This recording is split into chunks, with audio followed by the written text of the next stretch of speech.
Hoje nós vamos falar um pouco aqui sobre o Caleb, né? E a tribo de Judá, porque Caleb, ele pertencia para a tribo de Judá. O capítulo 14 e os que seguem o capítulo 14 trata da divisão da terra, ou seja, ó, essa parte aqui vai ficar com essa tribo, né? Essa outra parte aqui vai ficar com aquela tribo. Então foi lançado sortes, nenhuma tribo escolheu a parte que queria. Ah, a gente quer aquela perto do mar. Ah, a gente quer aquela perto do lago de Genezaré. Ah, eu quero perto do Rio Jordão, né? Não, ninguém tinha esse direito. O que aconteceu é que Deus já tinha profetizado isso também, né, desde o tempo de Moisés e Jacó. Deus, ele colocou cada tribo conforme era da sua santíssima vontade. E aí a gente tem um porém aqui, né? A gente tem um porém de alguém que vai destoar disso aqui, e é justamente o Caleb. Mas, irmãos, o 14 e o 15 deste livro, os capítulos 14 e 15, eles tratam da herança da tribo de Judá. Versículo 6 diz o seguinte, né? Então os filhos de Judá chegaram a Josué. É a primeira tribo a buscar a sua herança. Veja bem, vamos dizer que nós fomos numa distribuição de casa popular, correto? Todo mundo está esperando qual casa que vai ganhar, qual que vai ser a sorteada, né? Aí, olha, você ficou com a número 15, tá bom, né? Você com a 20, todo mundo recebeu, né? E aí tem aquela pessoa que é o primeiro, vou lá, eu pego a chave e quero entrar, né? É assim, é muito parecido com o que aconteceu na divisão da terra. O Josué, meus irmãos, junto com o sacerdote Eleazar e os anciãos, eles dividiram a terra, e a tribo de Judá foi a primeira. É a primeira a chegar e falar assim, ó, a gente quer entrar na nossa terra, né? A gente quer ir lá e tomar posse, tá certo? Então é a primeira. E, meus irmãos, eu admiro essa iniciativa, por quê? Porque de todas as terras, pode acreditar nisso, a mais complicada é aonde Judá ficou. Eu vou explicar por quê. Porque lá só tem pedra. Parece estranho dizer isso, né? Mas é uma região onde não tem muita água. E é uma região que você está assim, é muita montanha, mas a montanha esquisita, sabe? E para que tanta pressa, para que tanta paixão, para que tanto desejo de querer, meus irmãos, uma terra dessa, se, por exemplo, era tão diferente da tribo, por exemplo, nós temos a tribo de Naftali, né? A tribo, né, de Asser, ficava perto do mar, seja da Galileia, seja do mar Mediterrâneo, olha, diferente, né? Agora, a tribo de Judá, meus irmãos, estava numa situação que eu acredito, quando você vai lá, olho nu assim, você vê que não tinha tanta vantagem, né? Para piorar a situação, quando fala de gigantes, os gigantes habitavam justamente onde estava lá a tribo de Judá, né? Onde ela foi sorteada. Mais um motivo para a pessoa falar assim, vem cá, calma lá, ganhamos essa terra, né? Mas aqui, além de ser pior, é mais difícil. Que negócio que é esse aí? Então, para entrar na terra, teriam obrigatoriamente de expulsar os gigantes de lá. Mas, temos que lembrar, né? Que Judá, meus irmãos, o símbolo da tribo de Judá, o que é? É o leão, não é verdade? Então, Judá realmente, desde o começo, quando ele nasceu, já nasceu diferenciado. Em vez da mãe dele reclamar, como fez das outras vezes, quando Judá nasceu, ela disse assim, eu vou louvar ao Senhor. Vivia reclamando quando nascia um, nascia outro, né? Mas quando chegou o quarto filho, ela falou assim, desta vez eu vou louvar o Senhor, vai chamar Judá. Judá significa louvor. Seria por um acaso que Deus fez toda essa obra? E seria por um acaso, né, que Deus escolheu a tribo de Judá para que as pessoas que não eram israelitas pertencessem para o povo de Deus? Como assim, né? Se você pensar, por exemplo, né, nós temos a história da Raabe. Raabe é uma cananeia. E aí ela se converte. E qual, meus irmãos, príncipe que casa? Porque foi um príncipe que casou com ela. Qual príncipe, de qual tribo que caiu, que foi lá e casou com ela? Foi o Naasson, Foi lá, ele era da tribo de Judá. Então Deus usou a tribo de Judá para essa cananeia fazer parte e pertencer ao povo de Deus. Novamente, temos lá no livro de Ruth, Ruth era moabita e vai casar com quem? Bem, ela já tinha casado, da tribo de Judá, poderia ter ido para outro lado, não foi. Aí ela casa com Boaz, ou seja, e tem filho com o Boaz.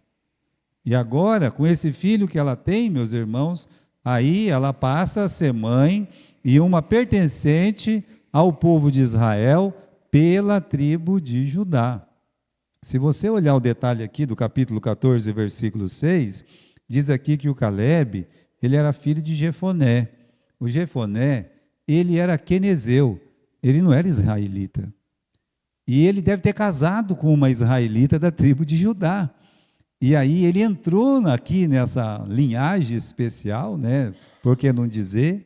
E aí, meus irmãos, a gente vê a tribo de Judá sendo a porta de entrada para que todos aqueles que não pertencem ao povo de Deus pudessem se chegar e ser um pertencente a essa nação, que é a nação de Israel.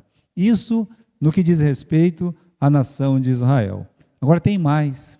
Lembra que Deus fez uma promessa para Abraão? Olha, Abraão, em ti serão benditas todas as famílias da terra. Como isso é possível? E será que todo mundo vai casar com todo mundo da tribo de Judá? Não, aí é diferente. Você vê, de Judá vai saindo filhos, até que chega em Davi e continua, até que chega em Jesus, o leão da tribo de Judá. E através de Jesus, quem crê em Jesus Cristo é filho de Deus. Então, em ti, quer dizer, em Abraão, e agora também pela tribo de Judá, Deus coloca as pessoas como suas filhas. As pessoas, então, são chamadas filhas de Deus, porque crê no nome do Senhor Jesus Cristo, que é o leão da tribo de Judá. Então, a gente tem até esse versículo em Efésios, a saber que os gentios são co-herdeiros de um mesmo corpo e participantes da promessa em Cristo, do Evangelho. Então, irmãos, os gentios são participantes da promessa em Cristo Jesus. Mais uma vez, a tribo de Judá é a porta de entrada para que uma pessoa possa pertencer ao povo de Deus, seja no Velho Testamento, seja no Novo Testamento. Versículo 6, aparece o nosso personagem, e ele vai encerrar a carreira de fé nas Escrituras, por aqui mesmo. É bom saber que um homem que perseverou, um temente a Deus, um homem de fé, ele teve um fim tão bonito quanto o de Calebe. Vamos lá, versículo 6. Então os filhos de Judá chegaram a Josué em Gilgal, e Calebe, o filho de Jefoné, o quenezeu, lhe disse: Tu sabes o que o Senhor falou a Moisés, homem de Deus, em Cádiz Barneia, por causa de mim e de ti. A tribo chegou para falar, para pedir a parte dela, e na frente da tribo, antes que alguém falasse alguma coisa, o Calebe, irmãos, ele tomou a palavra. A Calebe, ele fala assim, Calebe quer dizer cachorro. Bem, a origem da palavra hebraica é isso mesmo, é cão, Mas o nome, como ele está no hebraico, meus irmãos, significa de todo o coração, ou seja, fiel. E é bonito isso, desse nome. É um nome que quer dizer, esse homem, ele entregou o seu coração a Deus, ele crê em Deus de todo o seu coração, ele é fiel. Então, assim, até o nome dele passa a ser interessante e bonito para nós, porque mostra devoção e lealdade a Deus. E a primeira vez que ele aparece na Bíblia é justamente em Números capítulo 13. Vamos lá comigo? Vamos lá no capítulo 13 e versículo 6. Foi quando Moisés escolheu 12 espias, um espia de cada tribo, E aí então no capítulo 13, versículo 6, diz que da tribo de Judá, ele escolheu quem? Calebe, filho de Jefoné. Então ele aparece pela primeira vez como aquele que é escolhido para ir lá e espiar a terra prometida e trazer uma boa palavra de conforto, de ânimo, sabe? De falar assim, olha, gente, vamos entrar na terra prometida porque ela é linda, ela é maravilhosa. Então foram 12 espias, somente 2 foram fiéis. Somente 2 encontraram, assim, um motivo, meus irmãos, crível, que era o próprio Deus e a sua promessa, para dizer assim, olha, nós vamos entrar, nós vamos conquistar. E a primeira pessoa mencionada que abre a boca para falar, minha gente, eia, né? Nós vamos entrar, é o próprio Caleb. Ele fala até primeiro que Josué. Então aqui no capítulo 14, no versículo 7 e 9, quando, meus irmãos, olha lá no livro de Números, capítulo 14, né, do versículo 7 e 9, diz assim, e falaram toda a congregação dos filhos de Israel, dizendo, a terra pelo qual passamos a espiar, ela é uma terra muito boa. Se o Senhor se agradar de nós, então nos porá nesta terra e nola dará, terra que mana o leite e o mel. Veja, irmãos, quem falou isso? Versículo 6, Josué, filho de Num, e Caleb, filho de Jefoné. Então, ele foi realmente assim, junto com Josué, mas antes que Josué abrisse a boca, se você voltar no capítulo 13 aí, no versículo, capítulo 13, versículo 30, né? Quando Caleb fez calar o povo perante Moisés e disse, certamente subiremos e a possuiremos em herança, porque seguramente prevaleceremos contra ela. Isso é difícil, né? Quando você é uma voz destoante, quando você está contra todos, veja que ele é o primeiro realmente a se manifestar, a dizer assim, quando está todo mundo falando, olha, não adianta a gente ir lá, a gente viu os gigantes. Aonde é que eles viram os gigantes? Dá uma olhada aqui no capítulo 13, né? Versículo 28. O povo, porém, que habita nessa terra é poderoso, as cidades fortes e muito grandes. Também vimos lá os filhos de quem? Os filhos de Anak. Lembre disso. Não, a gente viu aqueles gigantes lá, os filhos de Anak. Eram 3. Os 3 estão mencionados no capítulo 15 do livro de Josué, como expulsos, derrotados, vencidos por um homem de 85 anos de idade. Então, quando eles estão falando, desanimando o povo, veja, é interessante isso, porque tem 10 homens, 10 espias, aterrorizando, botando terror, como as pessoas falam. E nesse versículo, o versículo 30, o Caleb, ele fez o povo calar, falou assim, vamos parar com isso, né? E aí, meus irmãos, ele dá a palavra de fé. Ele diz, certamente subiremos e a possuiremos em herança, porque seguramente nós vamos prevalecer contra ela. Então, irmãos, ele era um homem de fé, ele realmente era um homem de fé. Vamos voltar lá no capítulo 14 de Josué, 13 e 14. Capítulo 14 e 15 de Josué, né? A prerrogativa de Caleb sobre os demais homens de Israel. Pode causar uma estranheza isso. Estou sentindo o cheiro da tinta e minha voz vai embora, né? Inventei de passar uma tinta, me arrependi já. Irmãos, vamos ver essa questão aqui que é muito importante, né? A prerrogativa de Caleb sobre os demais homens de Israel. O que é isso? O que eu quero dizer com isso? Por que ele pode pedir a terra e os outros não podem pedir? Ninguém podia escolher. Já pensou se cada um fosse escolher, que briga que não ia ser? Fala assim, não, eu não quero aqui onde tem gigante, eu vou lá onde os homens é mais pequenos, dá para mim brigar com eles.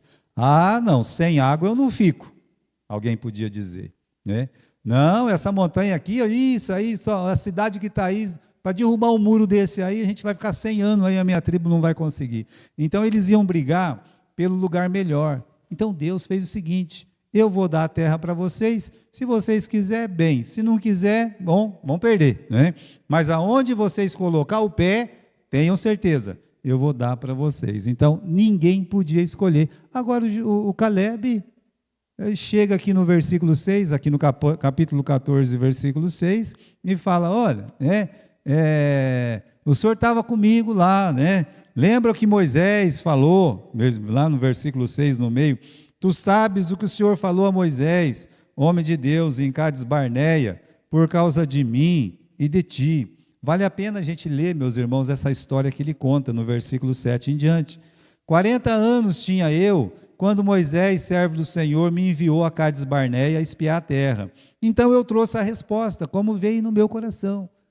O Josué, você estava comigo aquele dia que Deus falou com Moisés. Você sabe, eu tinha 40 anos, eu fui escolhido como espia, eu fiquei assim, responsável para dar uma palavra, e a palavra que eu trouxe, Josué, era a que estava dentro do meu coração. Versículo 8, meus irmãos que subiram comigo, fizeram derreter o coração do povo, eu, porém, eu perseverei em seguir ao Senhor, meu Deus. Ele está dizendo o seguinte, enquanto todo mundo foi contra, enquanto todo mundo desanimava os outros, ele está dizendo, eu perseverei em seguir o Senhor, o meu Deus. A confiança dele não estava nele, a confiança dele estava no Senhor, porque Deus tinha prometido, e quando Deus promete, ele cumpre. Então, no versículo 9, ele fala, naquele dia, Moisés naquele dia jurou, dizendo, certamente a terra que pisou o teu pé será tua, e de teus filhos em herança perpetuamente, pois perseveraste em seguir o Senhor teu Deus. Você olha, a terra que pisou o teu pé, que terra que o pé dele pisou? Justamente Hebrom.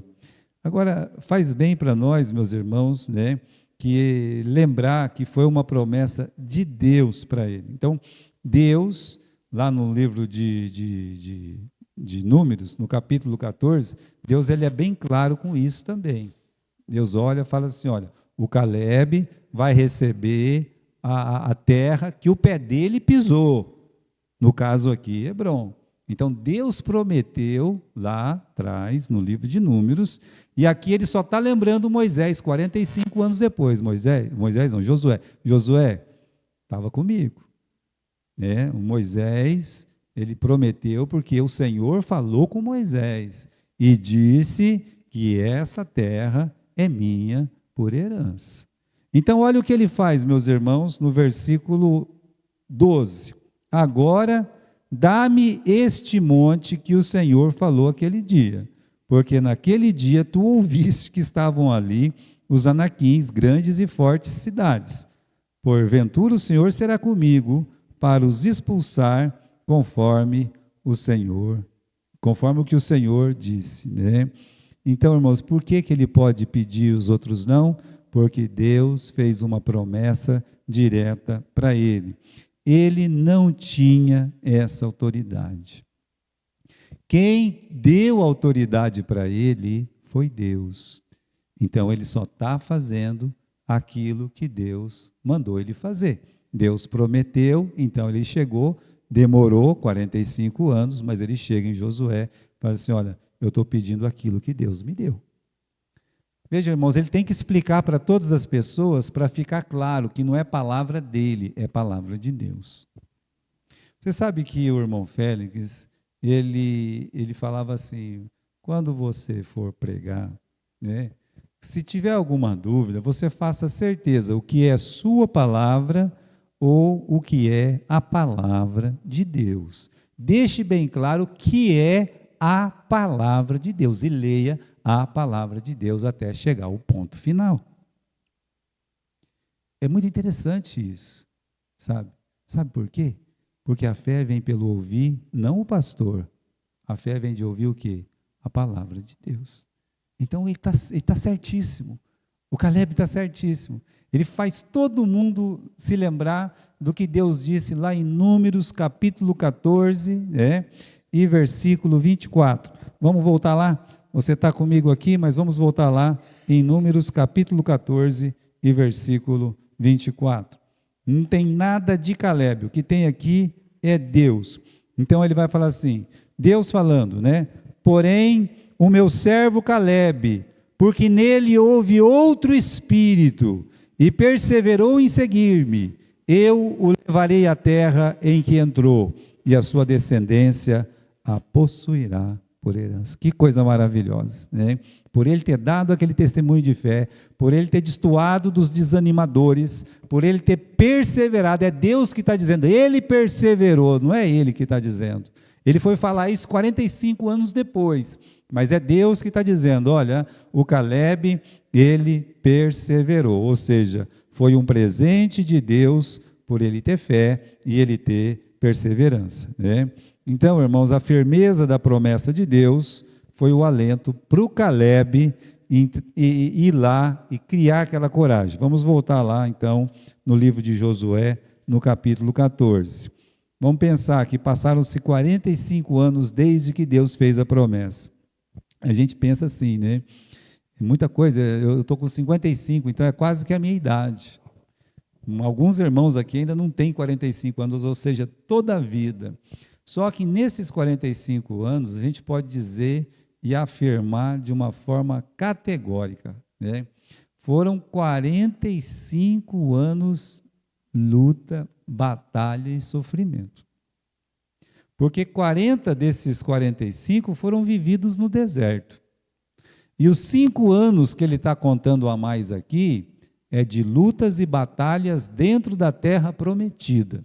Ou seja, foram 45 anos de muita luta, de ver muita gente desanimando, muita gente parando, muita gente se afastando. Eu vou dizer uma coisa para você. Se você ficar 45 anos numa igreja, você vai ver muita coisa. Você vai ver muita gente desanimando, muita gente afastando, muita gente indo embora, muita gente reclamando, né?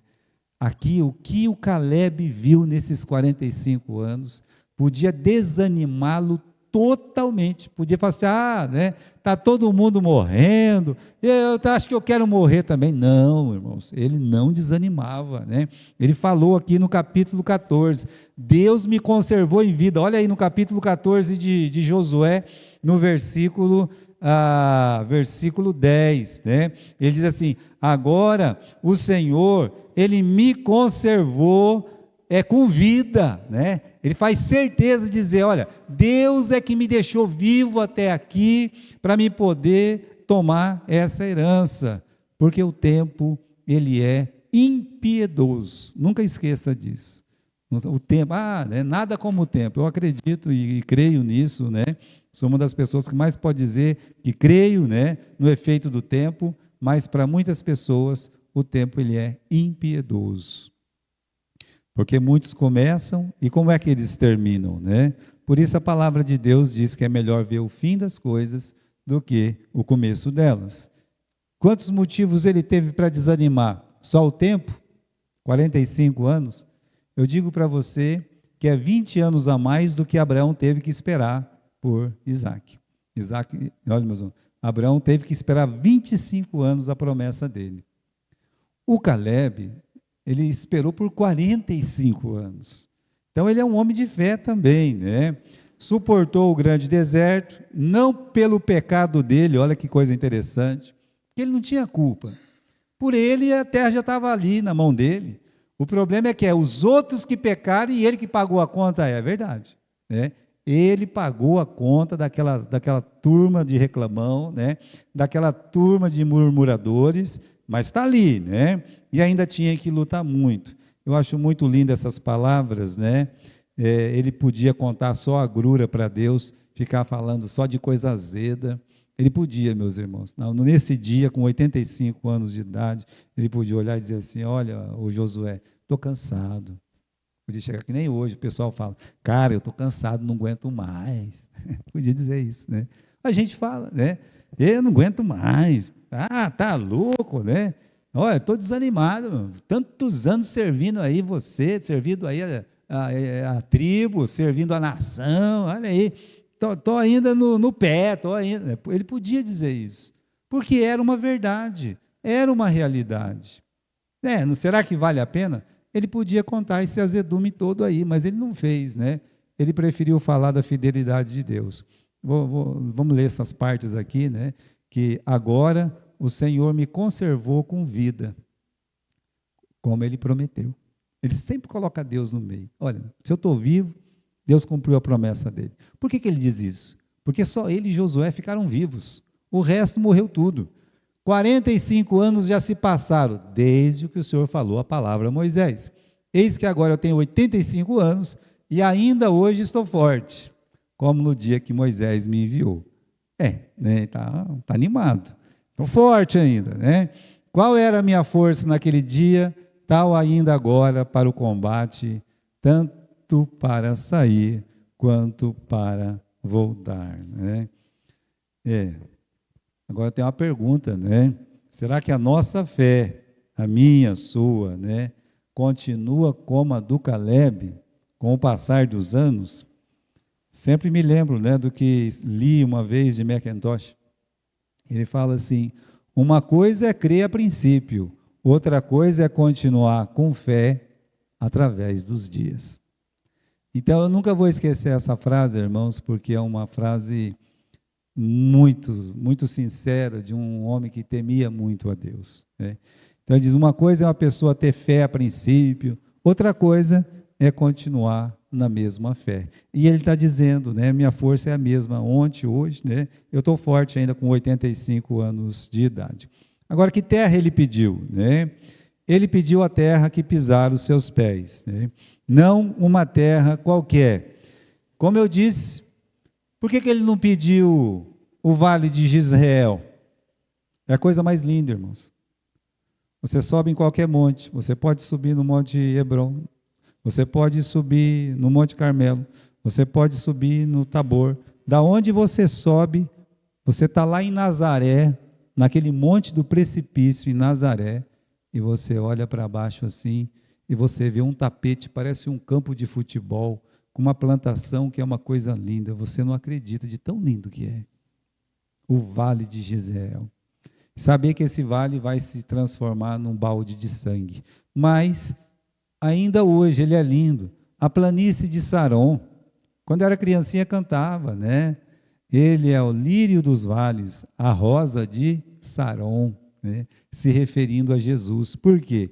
Porque nesse vale é tão lindo que essa rosa é um dos poucos lugares que ela brota e nasce, ali na terra de Israel. Partes da Galileia, que é bonito também, né? Então, o Caleb não quer esses lugares, ele quer Hebron. Ali, meus irmãos, vivia os gigantes, como nós falamos, né? Esse é o lugar escolhido. Vamos para o capítulo 14, versículo 14, que diz assim: portanto, Hebron ficou sendo herança de Caleb, tá? Versículo 15, o nome de Hebron antes era Criate Arba, porque Arba foi o maior homem entre os anaquins, e a terra repousou da guerra, né? Então, irmãos, de novo, sempre que fala desse lugar, Deus fala assim: do Anak, o Anak, o Anak. Por quê? Anak, Anak, Anak. Porque ele foi o maior homem de todos os anaquins.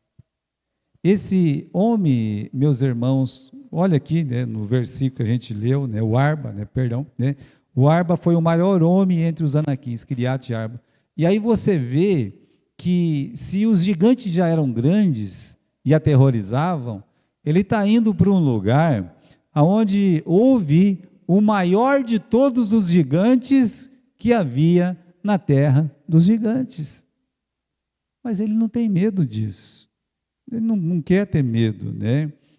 Eu lembrei vocês que quando os espias olharam para os 3 filhos de Anak, que estão mencionados aqui no capítulo 15, dá uma olhada, no capítulo 15, versículo 14, Sesai, Aimã e Talmai, gerados de Anak.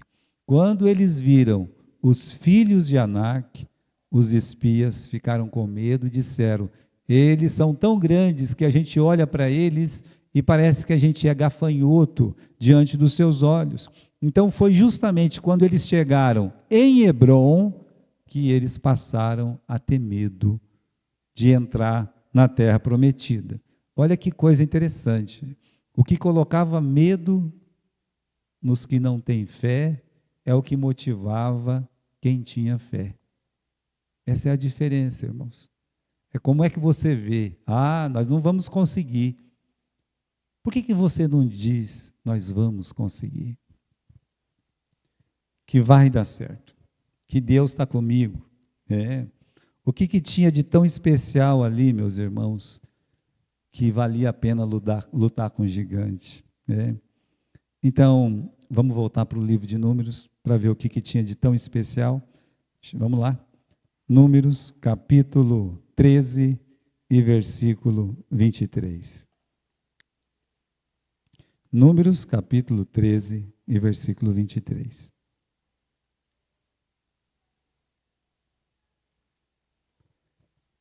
Os espias, eles estão andando na terra prometida, vendo como é a terra prometida. Eles chegaram nesse lugar aqui, no versículo 23. Depois foram até o vale, capítulo 13.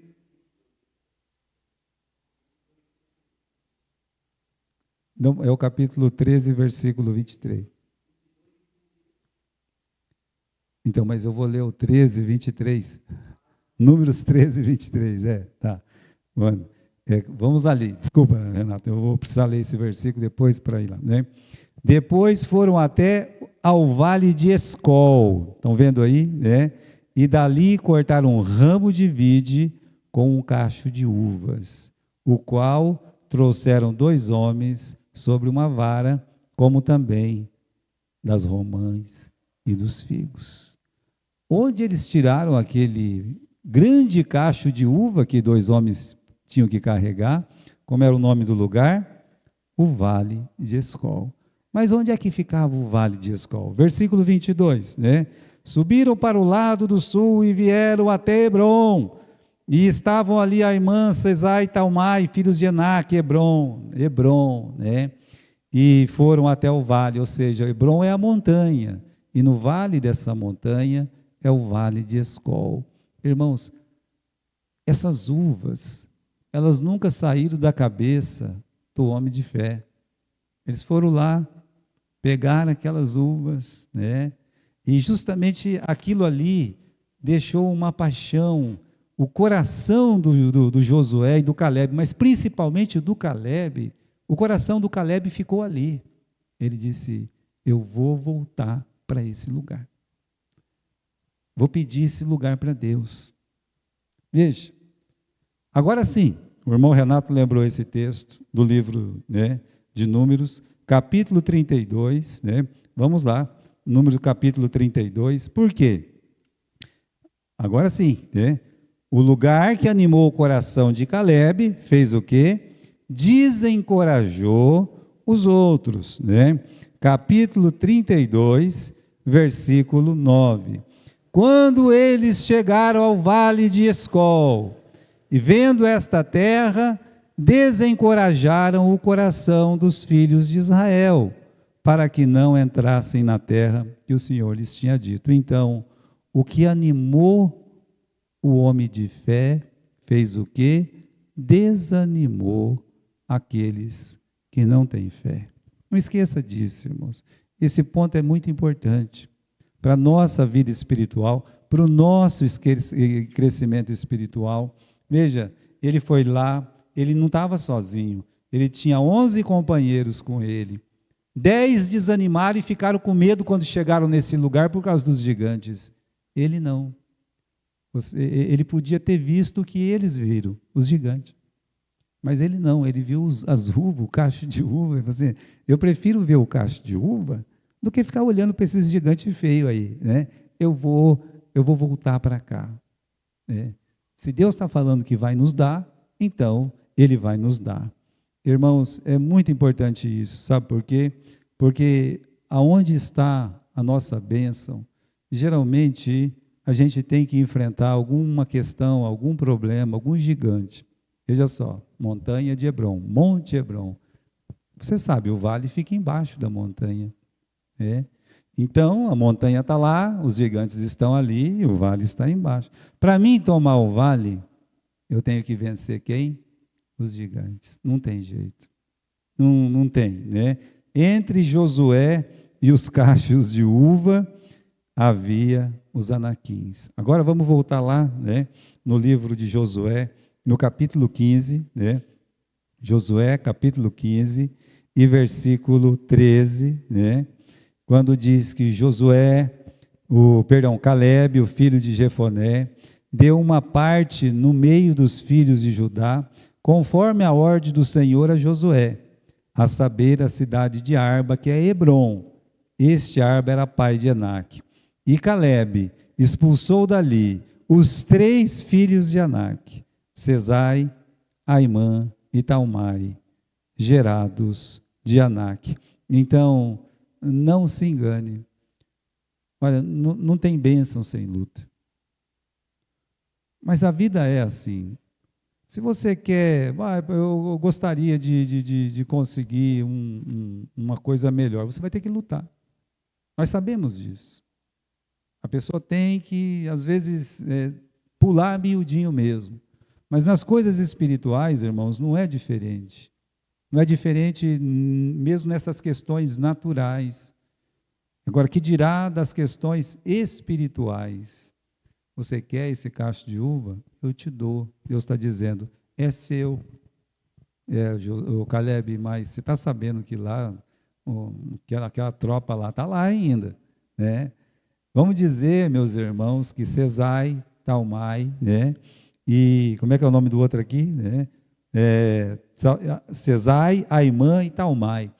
Ele tinha 40 anos de idade. Vamos dizer que os 3 também tinham nessa faixa de 40 anos de idade, ou talvez até mais jovens, né?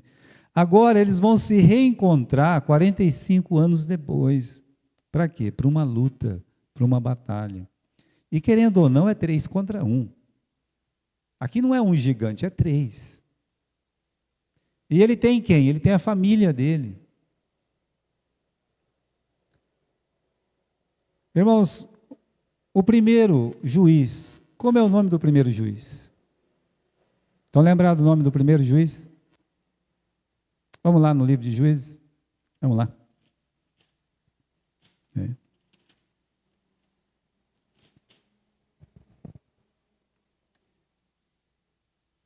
Aí você tem, meus irmãos, capítulo 1 e versículo 14.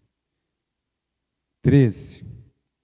Tomou a Otiniel, filho de Quenais, o irmão de Caleb, mais novo do que ele, e Caleb lhe deu a sua filha Axa por mulher.